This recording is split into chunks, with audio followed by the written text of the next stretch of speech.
Hear you loud and clear. Derek, can you tell my followers in my group who you are, where you're from, and what do you do? Name's Derek McDonald. I'm from Meath, Ireland, living in Canada, in Toronto. Um, Trade, millwright, just general like working and training. That's really it. That's really my lifestyle at the minute. So, what was it like growing up back home in Ireland? Can you tell me what you were involved in sport? What was your interest? What was your hobbies? What was it like growing up in County Meath back home? That's just great. Riley County, you know. Now, growing up, was difficult. I wasn't as heavy, so any sports that I was involved in, most of it involved either standing in the goals or on the bench. Mind you, standing in the goals made me a decent enough goalkeeper come my later years, but um, up until about 16, it was pretty miserable. It was yeah, it was like trying to get on the team and fit in. It's just being a heavy kid didn't really work. People kind of looked down on you, and it was just general. Didn't want you to start. Didn't want you to play. It was I think that was tough. yeah. It wasn't particularly easy, mind you. So, but then what I experienced in the early years probably stood to me in the later years. It brought a lot of like mental strength and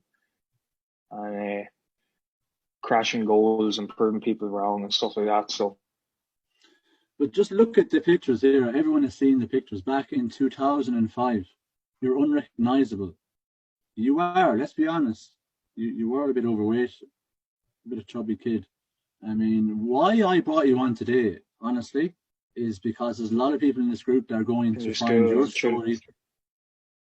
They're going to find your story very inspiring, very motivating.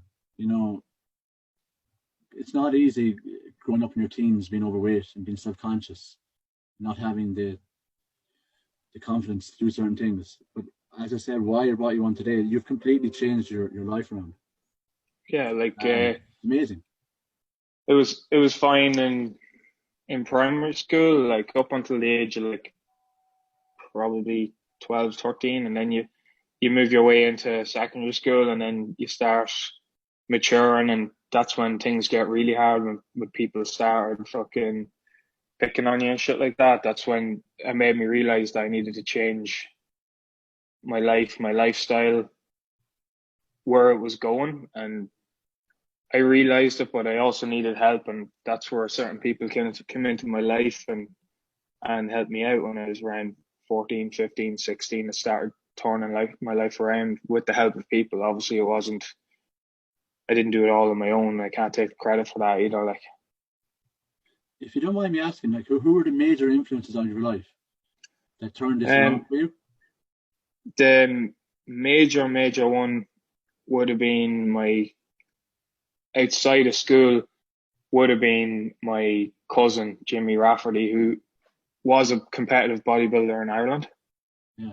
and he actually went to my parents and said, "Look, if he doesn't sort his fucking life out, it's going to be very miserable." So he took me under his wing and brought me into the gym when I was 15 Mm. and started training me. Um, in school, it was a certain teacher that there's always one teacher that believes in you, and it was her in particular that got me through that end of things. And the same in secondary school, there was a certain teacher that put a wee bit more work into my end of things because I went through a thing called Leaving Cert Applied, which back home isn't really, I don't know what you call it, like up there, like it's kind of looked down on. But That's yeah, basically the high school equivalent. Well, yeah, mm, it is looked down on back home. But that's even more remarkable. Look at you now, you're so successful in your career. I mean, Well, that's it. Like I've always been blessed with a good set of hands when it came to any trades or any woodwork, metalwork. Like I've always been blessed with that skill. Like so,